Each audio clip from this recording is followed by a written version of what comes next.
Saudara, bursa pelatih timnas Indonesia belum menemui titik terang apakah kode dari Shin Tae-yong akan semakin mendekatkan PSSI dengan pelatih asal Korea Selatan tersebut.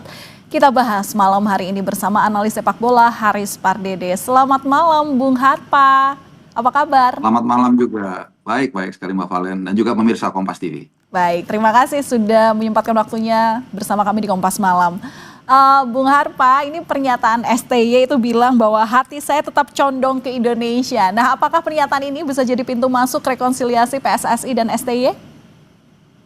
Ya, 100%.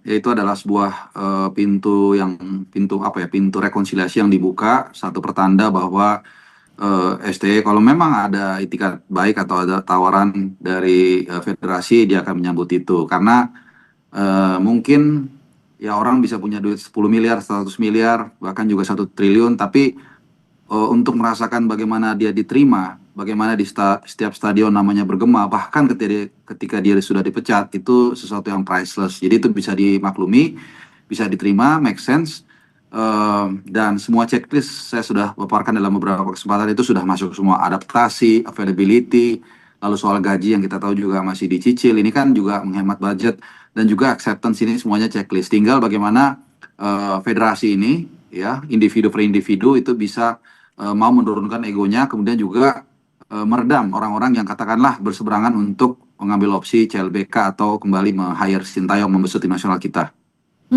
Tapi Bung Harpa, kalau kita mundur ke belakang, waktu saat itu STY dipecat dari pelatih timnas, kemudian seolah-olah PSS ini terlihat cepat begitu, bahkan konferensi pers untuk mengumumkan pelatih baru saat itu adalah Patrick Kluivert itu seolah cepat. Nah, di sini itu ada kemenarikan dua hal. Pertama, STY seperti membuka pintu untuk memberikan harapan kepada Indonesia bahwa ia tetap akan memilih Indonesia kalau memang ditawari sebagai pelatih. Tapi di sisi lain PSSI sekarang ini kayak no comment, dan gak ada konferensi pers secepat waktu itu gitu.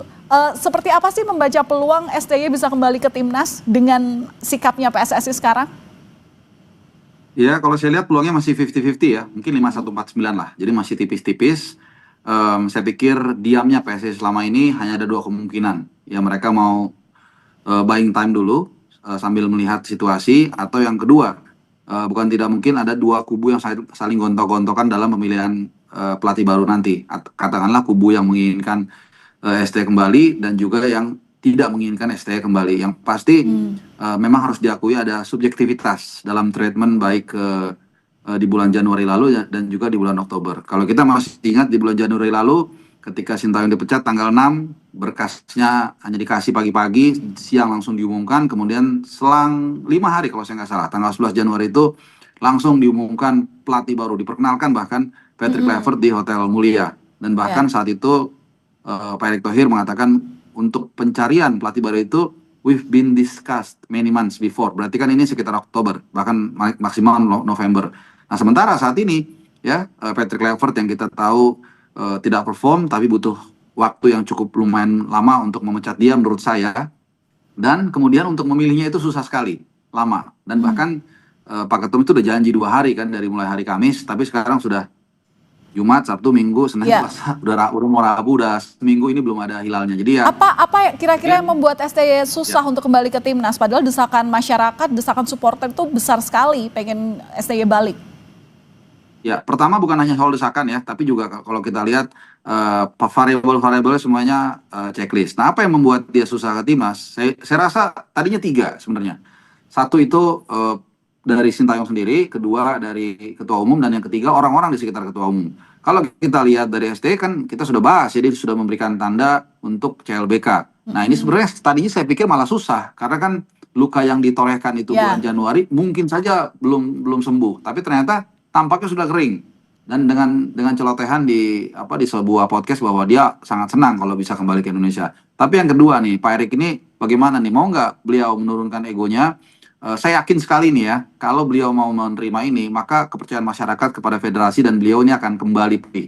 Dan juga hype orang untuk nonton timnas itu akan kembali lebih tinggi. Tentu tidak mungkin semua orang setuju ya, kalau CLBK. Tapi dari survei-survei yang saya lihat secara roughly, itu sekitar 70-80% orang menginginkan Sintayong kembali. Yang ketiga ya tadi itu, orang-orang di sekelilingnya dia yang memang nggak tahu kenapa itu sangat membenci atau sangat tidak menginginkan EST kembali. Jadi kalau dua hal terakhir itu bisa dibenahi, saya pikir kita bisa mungkin kembali menerima Sintayong menjadi pelatih tim nasional kita. Tapi apakah ada kemungkinan keputusan PSSI yang sampai saat ini belum terlihat itu karena ada kans bahwa PSSI ingin kembali memilih pelatih dari Belanda?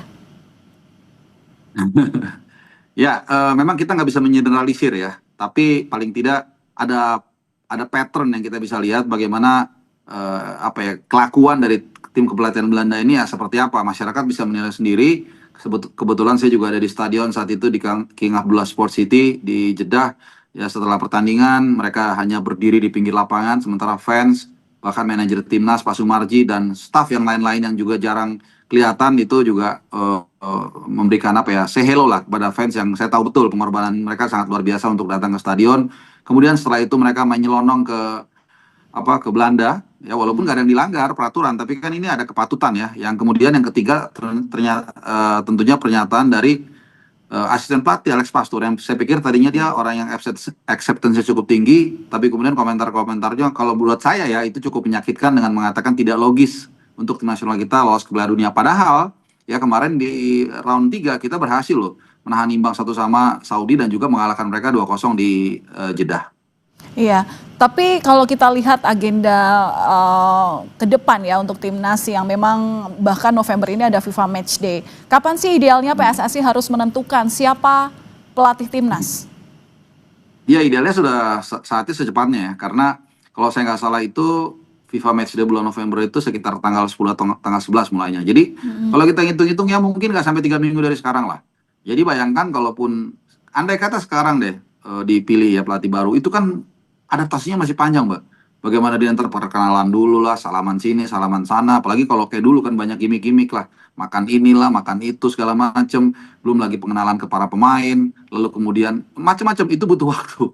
Jadi sebenarnya sekarang pun udah mepet. Makanya saya bilang kalau kita memang mau lihat yang paling checklist ya, Coach STY begitu dia masuk, ibaratnya langsung masuk gigi 5, langsung siap ke November itu semuanya on the track. Tapi again, kita hanya sebagai masyarakat hanya bisa mengusulkan kita kembalikan lagi kepada mekanisme PSSI melalui ESCO yang secara statuta memang punya hak untuk menentukan siapa nanti pelatih yang akan dipilih.